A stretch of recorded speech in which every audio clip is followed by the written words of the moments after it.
ایک فرد کی ناگہانی موت تڑپا کے رکھ دیتی ہے، خاندان کی زندگی غیر مرتب اور غیر منظم ہو جاتی ہے۔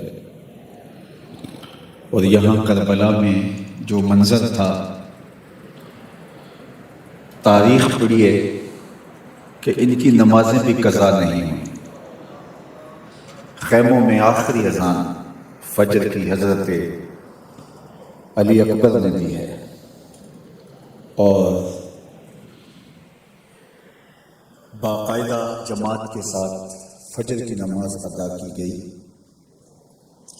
اور پھر حضرت امام حسین رضی اللہ تعالی عنہ کا جب سر ابر کٹا تو تاریخ بتاتی ہے کہ سر سجدے میں جھکا ہوا تھا۔ اگر میں کربلا کو دو لفظوں میں بیان کرنا چاہوں تو کربلا میں ایک قیام ہے اور ایک سجدہ ہے۔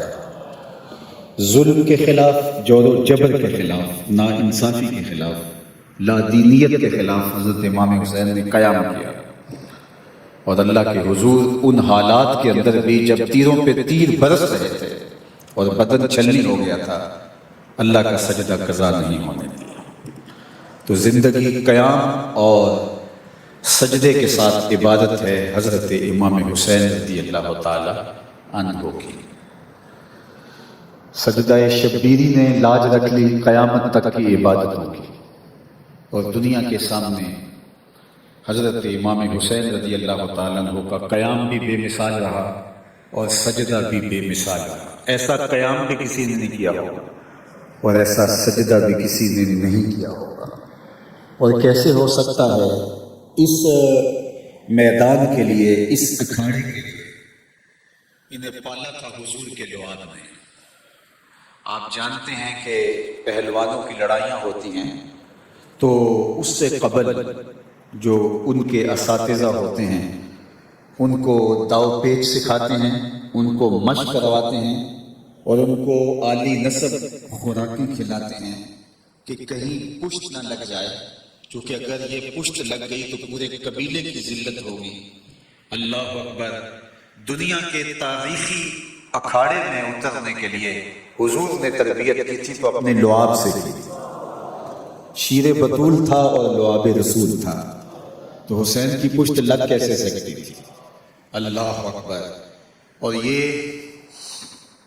تکمیل ہوئی حرم کی داستان کی، جس کا اقبال نے ذکر کیا تھا کتنے دل آویز انداز میں۔ غریب و سادہ و رنگی ہے داستان حرم، غریب و سادہ و رنگی ہے داستان حرم، رنگین داستان حرم۔ اگر غریب و سادہ کے لفظ نہ ہوتے تو رنگینی کا مفہوم اور ہوتا، لیکن غریب اور سادہ کا لفظ پہلے لا کر کے رنگینی کا مفہوم بدل دیا اقبال نے۔ تو ذرا اس شعر کا رنگ دیکھیے، اس شعر کا جمال دیکھیے۔ مجھے تو اردو ادب میں اس عنوان سے ایسا کوئی شعر نہیں ملا۔ غریب و سادہ و رنگی ہے داستان حرم، نہایت اس کی حسین اور ابتدا ہے اسماعیل۔ تیاری کب سے ہو رہی ہے اور منزل کی تکمیل کب ہوتی ہے؟ اور عباس تابش کا ایک شعر مجھے اس شعر کی کبیر سے لگا اور اس نے قلم توڑ دیا۔ اللہ اکبر! ہمارا سلسلہ طائف سے لے کر نینوا تک ہے، ہمارا سلسلہ طائف سے لے کے نینوا تک ہے، وہ کربلائے محمد، یہ کربلائے حسین، وہ کربلائے محمد، یہ کربلائے حسین۔ سب سے زیادہ دکھ اللہ کے محبوب کو طائف میں پہنچا۔ آج بھی اس مٹی کے ذروں سے درد ٹوٹتا ہے۔ وہ انگور تو نہیں ہوگا، شاید اس کی نسل سے اس باغ میں کچھ پودے ہوں، اور وہاں ایک شخص بیٹھا ہوا ہے جو لوگوں کو انگور کھلاتا ہے۔ کبھی آپ حج عمرہ کے لیے جائیں تو طائف کا سفر ہو تو مسجد اقداس کے قرب میں، جہاں حضور علیہ السلام زخمی ہوئے تھے اور وہاں حضور تشریف لائے تھے، تو وہاں کے ذروں سے بھی آپ کو درد پھوٹتا دکھائی دے۔ ام المومنین سیدہ عائشہ رضی اللہ تعالیٰ عنہ فرماتی کہ میں نے ایک دن حضور سے پوچھا تھا کہ حضور کیا احد کے دن سے سخت دن بھی زندگی میں آیا؟ اور ان کا خیال تھا کہ اس سے زیادہ سختی کبھی اسلام کی تاریخ میں نہیں دیکھی گئی کہ 70 لاشیں پڑی ہوئی تھی اور حضرت امیر حمزہ کا مسئلہ کر دیا گیا، اعضائے بدنیاں کاٹ دیے گئے، کلیجہ چبایا گیا، آنکھوں میں نیزے کی نوکیں چبھوئی گئی، کٹا ہوا بدن، چھدا ہوا بدن، لہو بدن۔ آقا کریم علیہ السلام نے جب دیکھا تو پھر جو حضور کی حالت تھی وہ لفظوں میں بیان نہیں ہو سکتی، بس اتنا فرماتے تھے ما فعل عمی، میرے چچا کا کیا ہوا۔ تو ام المومنین فرماتی ہیں کہ میں نے سمجھا کہ شاید اس سے دن سخت زندگی میں کبھی نہیں آیا ہو، تو میں نے عرض کی کہ حضور کیا احد کے دن سے سخت بھی زندگی میں کوئی دن آیا؟ تو فرمایا ہاں عائشہ، جب طائف کے بازاروں میں تیری قوم نے مجھے پتھر مارے تو یہ دن احد کے دن سے بھی سخت تھا۔ آپ جس کی خیر خواہی کر رہے ہوں وہی آپ کو ضربیں لگا رہا ہو، آپ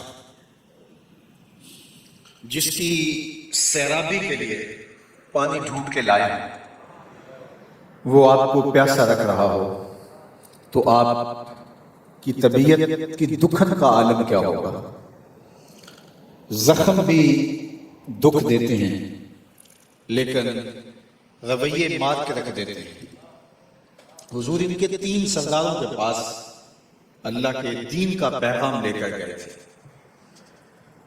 ہر نبی نے، ہر پیغمبر نے جس تندہی کے ساتھ، جس خلوص کے ساتھ لوگوں کے تلخ رویوں کو برداشت کرنے کے باوجود اللہ کے پیغام کا ابلاغ کیا، یہ پیغمبروں کے ہی حوصلے ہیں۔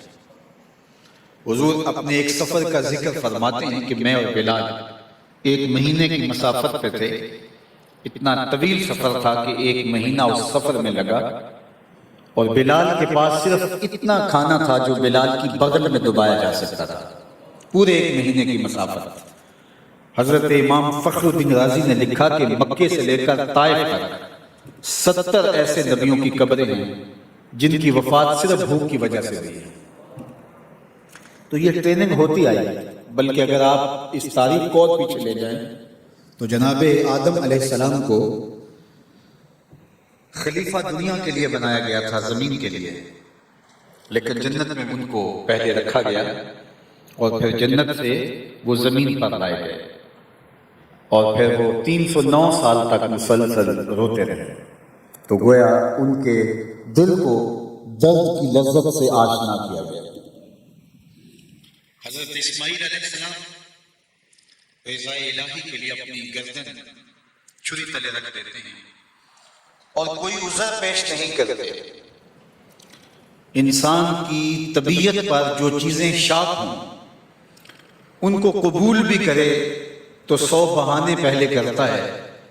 وہ کہتا ہے مجھے مطمئن ہونا چاہیے، مجھے لاجک دو، اس کے بعد میں اس کو تسلیم کروں گا۔ سارا رولا ہی یہی ہے کہ نفس کھڑا ہوتا ہے تو دلیلیں مانگنے لگ جاتا ہے، اصل نفس پر جو چیز شاق ہوتی ہے نفس اسے قبول کرنے کے لیے تیار نہیں ہوتا۔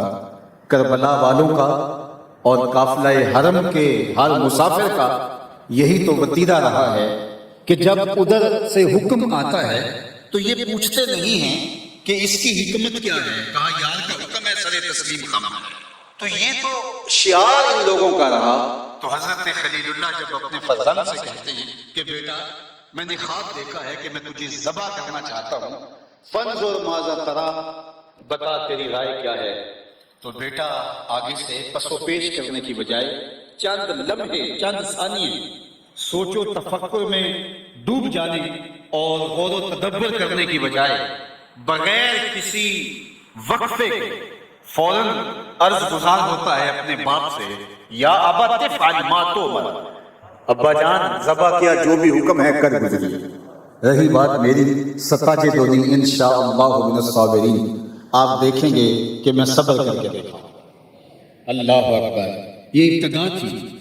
اللہ جل شانہ نے حضرت اسماعیل علیہ السلام کو بچا لیا چونکہ ان کی نسل سے حضور علیہ السلام کا ظہور ہونا تھا، لیکن وہ قربانی جو مینڈے کی شکل کے اندر جناب اسماعیل علیہ السلام کے بدل کے طور پہ وہاں پیش کر دی گئی، اس قربانی کو باقی کو رکھا گیا تھا، اور ذبح عظیم کی یہ شکل زمانے نے دیکھنی تھی۔ اللہ اکبر! اور وہ کب سے تیاری ہو رہی تھی؟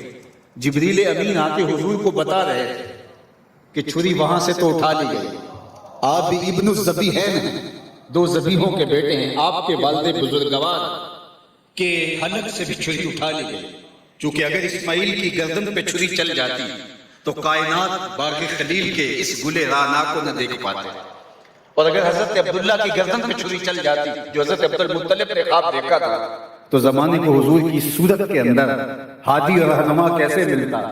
اب حضور تو آگے تھے، اب جب چھری آئے گی تو پھر وہ ٹلنے والی نہیں ہو۔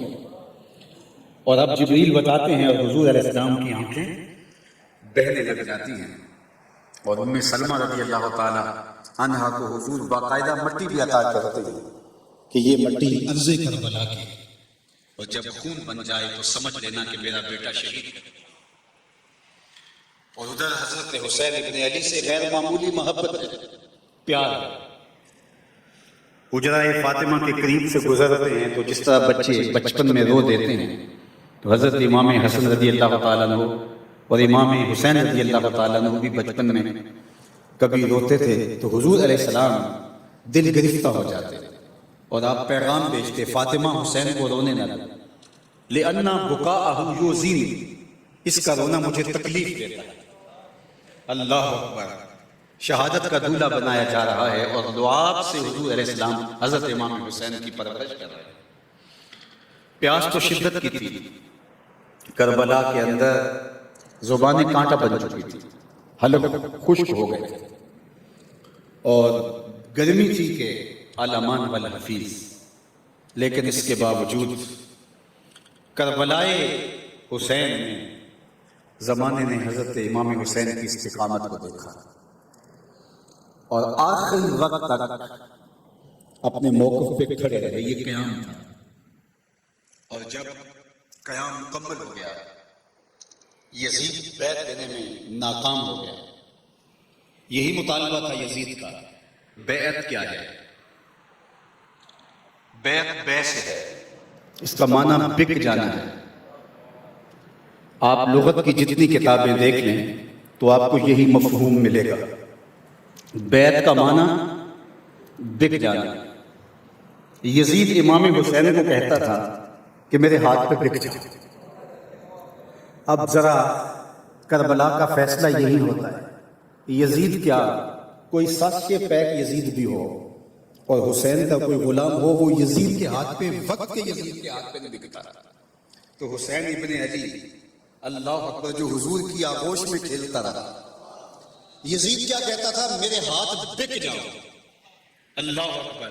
امام حسین نے کہا میں بازار محمد میں بکا ہوں، کیسے بکوں گا؟ آپ علماء بھی تشریف فرما ہیں، ان سے پوچھئے کہ بے پر بے نہیں ہوتی، جو چیز پہلے بک چکی ہو تو اس پہ بے نہیں ہوتی، بلکہ عدالتوں میں کیس ہو جاتا ہے کہ یہ چیز پہلے ہی بک چکی تھی، یار نکاح پہ نکاح نہیں ہوتا، بے پہ بے نہیں ہوتی۔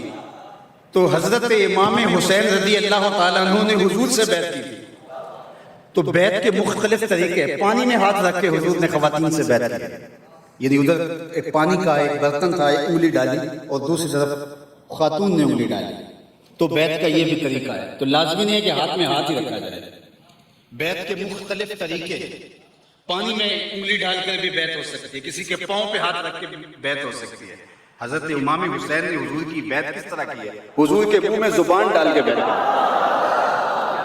اب جس نے حضور کی یوں بیعت کی ہے، یزید کہتا ہے میرے ہاتھ پہ بک جاؤ، کہا تیرے ہاتھ پہ بکوں جو محمد عربی کی زبان پہ بیعت کر چکا ہے، کیسے ہو سکتا ہے؟ تو یہ تھا یزید کا مطالبہ۔ لوگ کہتے ہیں امام حسین کیوں گئے تھے، انہوں نے مطالبہ مان لینا چاہیے تھا۔ میں کہتا ہوں پاگلو، اسے پوچھو حسین سے بیعت کا مطالبہ کرتا ہے، تو ہوتا کون ہے؟ تیری اوقات کیا ہے کہ فاطمہ کے فرزند سے کہتا ہے کہ میرے ہاتھ پہ بکے؟ جنت جن کی ملکیت ہے، جو جنت کا وارث ہے اس کو کہتا ہے چند ٹگے لے لے اور میرے ہاتھ میں بک جائے. کمال ہے یار.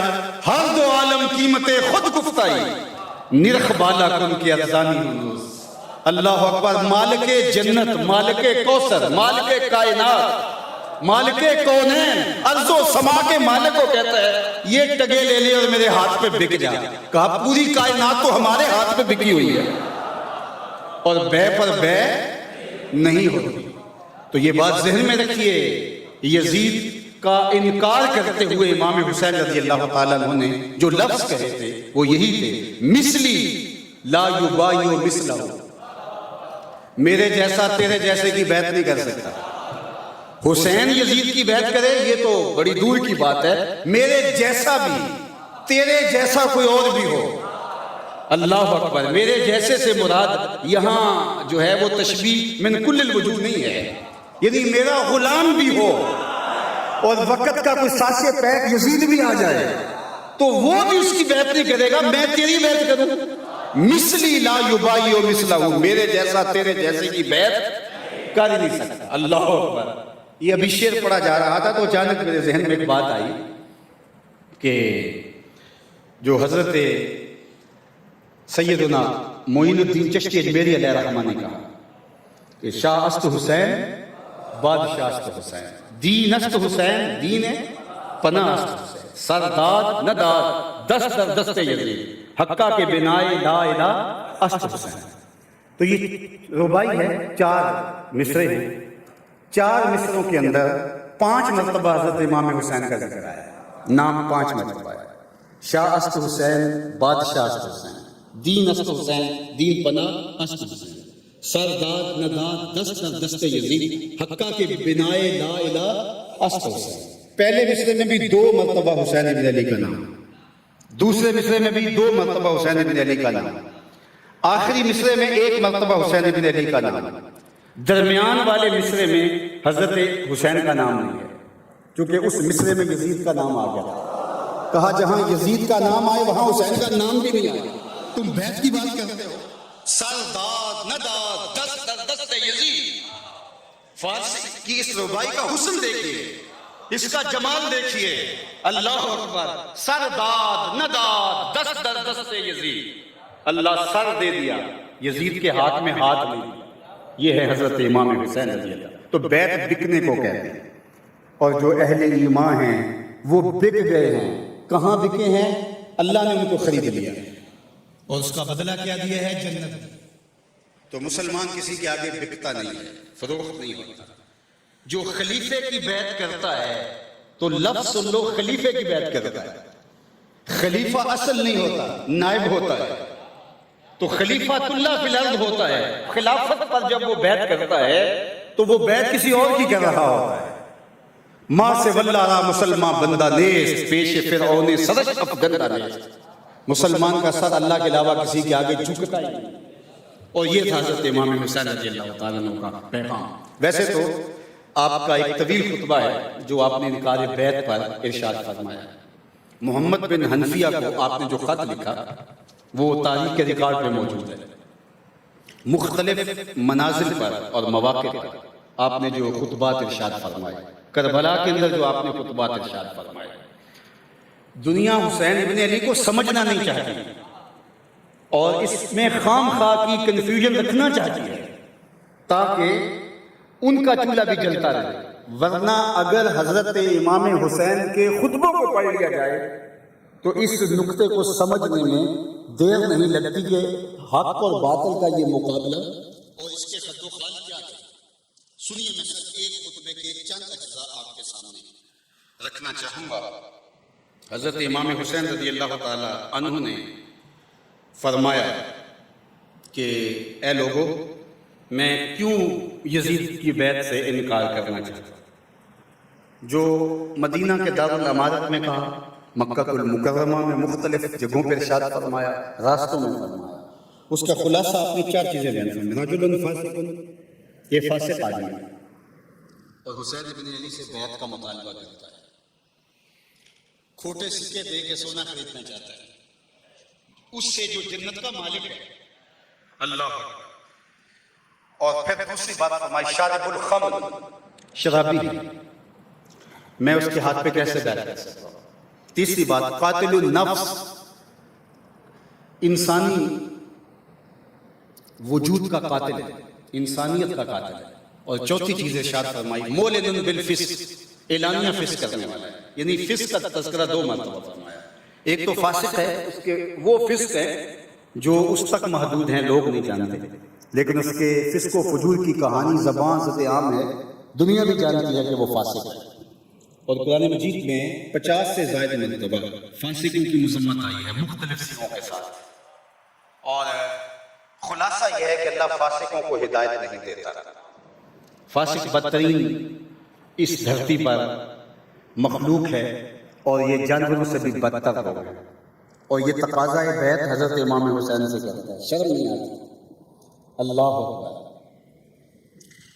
تو حضرت امام حسین رضی اللہ تعالیٰ عنہ نے جو طویل خطبہ دیا وہ یہ تھا، من رأى منکم سلطانا جائرا مستحلا لحرم اللہ، کہ جو فرمایا گیا ہے کہ جو ایسے بادشاہ کو دیکھے جو ظالم ہو اور اللہ کی حرام کردہ چیزوں کو حلال قرار دے، ناقصا لعہد اللہ، اور اللہ کے عہد توڑے، مخالفا لسنت رسول اللہ صلی اللہ علیہ وآلہ وسلم، اور حضور کی سنت کو بدلے اور اس کی مخالفت کرے، یعمل فی عباد اللہ بالاسم والعدوان، اور لوگوں کے اندر بدی اور بدکاری کے ساتھ حکومت چلائے، فلم یغیر علیہ بفعل ولا قول، اور جو شخص کسی قول کے ساتھ یا فعل کے ساتھ، عمل کے ساتھ اس کی مخالفت نہیں کرتا، کان حقا علی اللہ ان یدخلہ مدخلہ، کہ اللہ تعالیٰ جل شانہ پھر اس کو اس کے اس ٹھکانے تک پہنچائے گا جو اس کے ساتھ اس کے ظلم اور اس کے جبر کے خلاف کھڑا نہیں ہوتا، یا کم از کم زبان سے نہیں ہوتا۔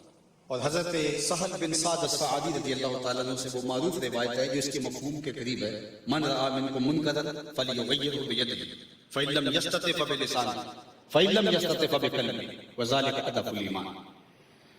اب یہ ساری بیان چیزیں کرنے کے بعد حضرت امام لوگوں کو کھڑے ہو کے خطبہ دے رہے ہیں، اور فرمایا وَقَدْ عَلِمْتُمْ أَنَّ هَؤُلَاءِ الْقَوْمَ قَدْ لَزِمُوا طَاعَةَ الشَّيْطَانِ، یہ خطبے میں ارشاد فرما رہے ہیں، اور یہ لفظ وَقَدْ عَلِمْتُمْ، اے لوگو تمہیں پتہ ہے، یہ کوئی چیز چھپی ہوئی نہیں ہے، یزید کے کرتوتوں کا تمہیں علم ہے کہ اس شخص نے، اس قوم نے، اور یزید اور اس کے حواریوں نے قد لازم طاعت الشیطان، شیطان کی فرما برداری کو لازم کر لیا اپنے اوپر، شیطان کی غلامی کا پٹا پہن لیا، وَتَوَلَّوْا عَنْ طَاعَةِ الرَّحْمَٰنِ، اور انہوں نے اللہ جل شانہ کی اطاعت سے رخ پھیر لیا، وَأَظْهَرُوا فساد، اور فساد بقا کر رکھا ہے، وَأَطَّلُوا الْحُدُودَ، اور حدود کو معطل کر دیا، وَاسْتَأْثَرُوا بِالْفَيْءِ، اور حکومت کا مال کھانا شروع کر دیا، سرکاری خزانے کو لوٹنے لگے، وَحَلُّوا حرام اللہ، اور اللہ کی حرام کردہ چیزوں کو انہوں نے اپنے اوپر حلال کر دیا، وَحَرَّمُوا حَلَالَهُ، اور اللہ کی جو حلال ہیں ان کو اپنے اوپر انہوں نے حرام کر دیا، اور جو حرام ہیں ان کو اپنے اوپر حلال کر دیا۔ یہ سب کچھ بیان کرنے کے بعد، لوگوں کو باور کروانے کے بعد فرمایا وَإِنِّي، یہ لفظ نہیں، وَإِنِّي أَحَقُّ بِهَذَا الْأَمْرِ، لہٰذا میرا حق بنتا ہے کہ میں کھڑا ہوں، وَإِنِّي أَحَقُّ، سب سے زیادہ میرا حق بنتا ہے کہ میں اس جبر کے خلاف، اس ظلم کے خلاف، اس جور و زیادتی کے خلاف، اس ناانصافی کے خلاف، اس لا دینیت کے خلاف، شیطانی قوتوں کے خلاف، ان باغیانہ روشوں کے خلاف میرا حق سب سے زیادہ ہے کہ میں کھڑا ہوں۔ کیوں؟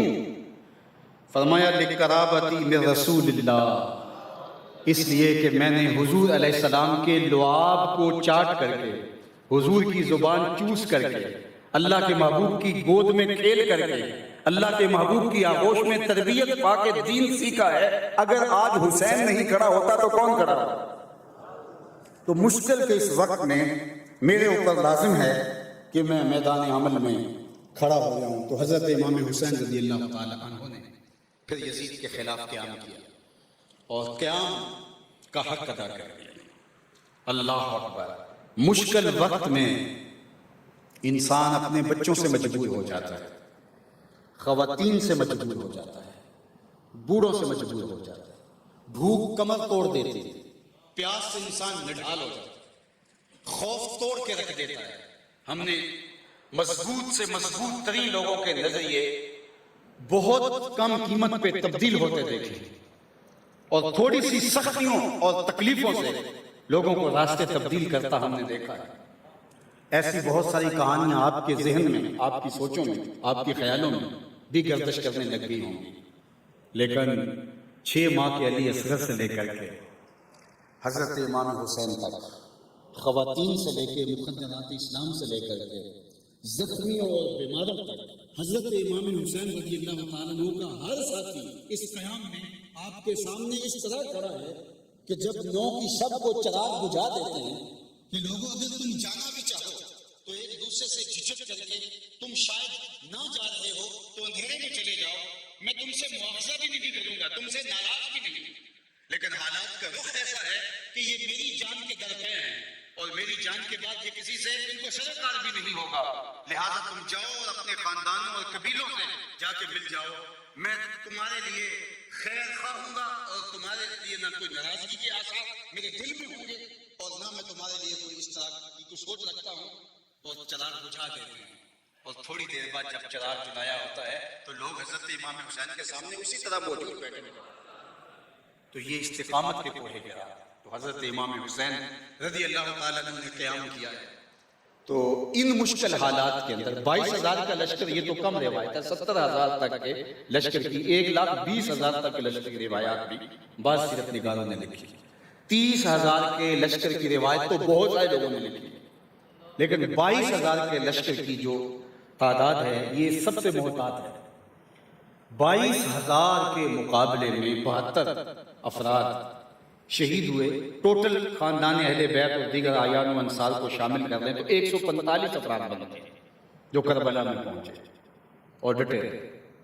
کچھ شہید کر دیے گئے، کچھ قیدی بنا لیے گئے. تو 145 کے مقابلے میں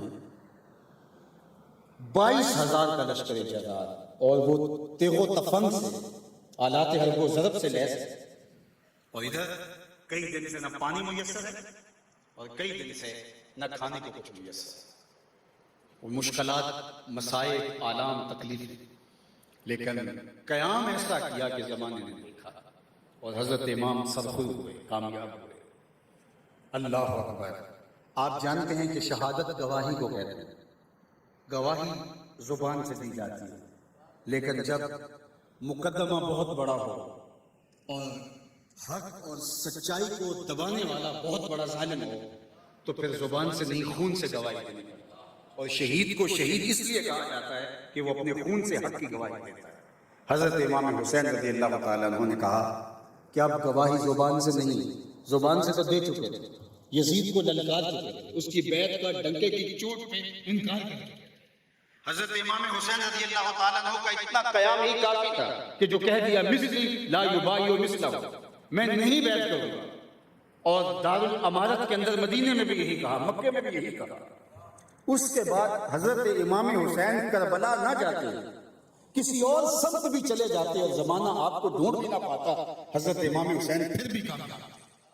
کیونکہ وقت کے یزید کے سامنے انکار کیا تھا. یہ حضرت امام حسین کا کردار تو اس کے ہاتھ پہ بیٹھ نہیں. لیکن اسلام کو صرف اتنی گواہی کی ضرورت نہیں تھی، اسلام کو شہادت خونی کی ضرورت تھی. اور حضرت امام حسین کا قیام منتج ہوا اس شہادت پر. اور پھر وہ شہادت صرف امام حسین کی نہیں، 6 ماہ کے علی اصغر کی بھی لوٹی، علی اکبر کی جوانی بھی لوٹی. اور خاندان کے اعیان و انصار نے بڑھ بڑھ کے جانے والی اور دنیا کے سامنے بتایا کہ یزید اپنی تمام تر کوششوں کے باوجود حضرت امام حسین سے بیعت نہیں دے سکا. اللہ اکبر. یزید نے ابن زیاد کو متعین کیا، نعمان بن بشیر، ان کو وہاں سے معزول کر دیا اور کہا کہ یہ کام تم کر سکتے. اور یہ بہت ظالم اور جابر اور سخت تھا. پھر اتنا بڑا لالچ دیا گیا. عمر بن سعد کو تہران کی حکومت اور تخت و تاج کا لالچ دے کر کے اس کو پیغمبر رسول کے سامنے کھڑا کیا. ان کو قیمت بڑی دی گئی، ان کو پیسے بہت دیے گئے، لیکن یہ چند روزہ اس زندگی کی عیش و عشرت کے بدلے میں ابدی لعنتیں خرید چکے اور رسوائی اپنا مقدر بنا لیا. آج کہنے والے یہ بھی کہتے ہیں کہ یہ تو سارا کیا دھرا ابن زیاد کا تھا، یزید نے تو کچھ نہیں کیا. میں کہتا ہوں کبھی کسی دور کا یزید خود بھی میدان میں آیا ہے؟ یزید تو پیچھے کھڑے ہوتے اپنے ابن زیاد آگے بھیجتے ہیں.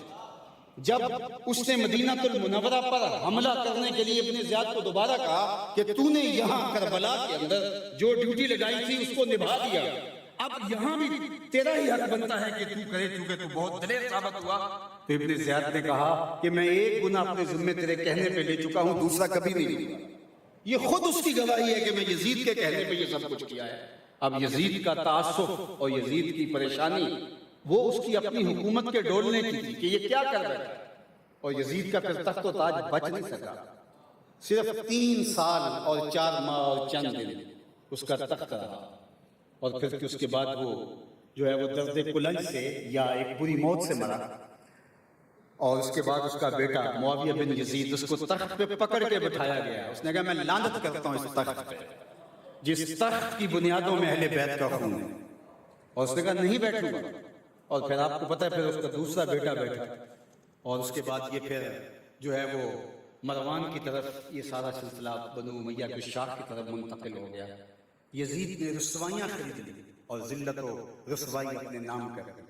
اور امام حسین رضی اللہ تعالیٰ عنہ نے، میں ایک بات آج سے کئی سال قبل کہی تھی کہ جب ہم بچپن میں واقعہ کربلا پڑھتے تھے اور امام حسین کی شہادت اور پھر وہاں سے ایسے مڑ جانا، پھر حر بن یزید ریاحی کا گھیر کر کے لے آنا، بعد میں اس کا بھی امام حسین کے ساتھ آ جانا، تو وہ ایک دل میں عجیب تھی کہ حر بن یزید ریاحی اللہ اسے پہلے ہی سمجھ دے دیتا تو وہاں سے امام حسین کہیں اور چلے جاتے. اس طرح بہت ساری چیزیں ذہن میں آتی تھی. لیکن میں نے کہا کہ اگر امام حسین واقعہ کربلا میں شہید نہ ہوتے تو کیا آج ہمارے اندر موجود ہوتے؟ ظاہر ہے موت تو برحق ہے، موت نے تو آنا ہی ہے، لیکن حضرت امام حسین رضی اللہ تعالیٰ عنہ واقعہ کربلا میں شہید ہو کر کے آج بھی ہمارے اندر موجود ہے، ہماری روحوں میں بستے ہیں، ہمارے دلوں میں دھڑکن کی طرح رہتے ہیں. ان کا ذکر ہماری روحوں کو تازگی دیتا ہے اور ہمارے بدن کی حرارت کا سبب بن ہے اور ہمارے نظریوں کو قوت دیتا ہے. اور ظلم کے خلاف اور جبر اور جور کے خلاف جو طاقت، توانائی، ہمت، جسارت اور طاقت پیدا ہوتی ہے وہ حضرت امام حسین رضی اللہ تعالیٰ عنہ کا عمل ہے. تو قوموں کی رہنمائی کے فریضے سر انجام دینے والے قربانیاں دیا کرتے ہیں. تو حضرت امام حسین رضی اللہ تعالیٰ عنہ کی قربانی صرف اس دور کے یزید کے مکروہ چہرے کو برہنہ اور بے نقاب کرنے کا ذریعہ ثابت نہیں ہوئی، بلکہ قیامت تک کے یزیدوں کے چہرے کو بے نقاب کر دیا اور سرخرو کامیاب اور بامراد ہوئے. آج بھی حضرت امام حسین رضی اللہ تعالیٰ عنہ کا قیام ہمیں کمزوروں کو بھی ہمت اور توانائی بخشتا ہے. تو کربلا کی تاریخ مکمل نہیں ہوتی جب تک کوفے والوں کا ذکر ہو. پھر ضرب المثل بن گئی الکوفی لا یوفی. یزید صرف دمشق میں ہی نہیں بیٹھتا، وہ دنیا کے ہر خطے اور ہر کونے میں موجود ہوتا ہے. اس لیے کوفہ بھی صرف عراق میں ہی نہیں ہے، دنیا کے ہر گوشے میں کوفہ پایا جاتا ہے. جہاں بھی ظالم کو سپورٹ کرنے والے اور خاموشی اختیار کرنے والے اور ظلم کے خلاف آواز اٹھانے والے نہ ہوں اور اپنے مفاد کے لیے چند ڈگوں سے سودا کرنے والے موجود ہوں تو وہ کوفہ ہی ہوا کرتا ہے. تو زمانے نے آج بھی کوفہ اور آج بھی فرات اور آج بھی دمشق کے منظر اپنی آنکھوں سے دیکھے ہیں. لیکن میں دیکھتا ہوں کہ آج وہ ملبے کے اوپر بیٹھے ہوئے بچے میرے مصطفیٰ پہ درود پڑھ رہے ہیں. اللہ اکبر.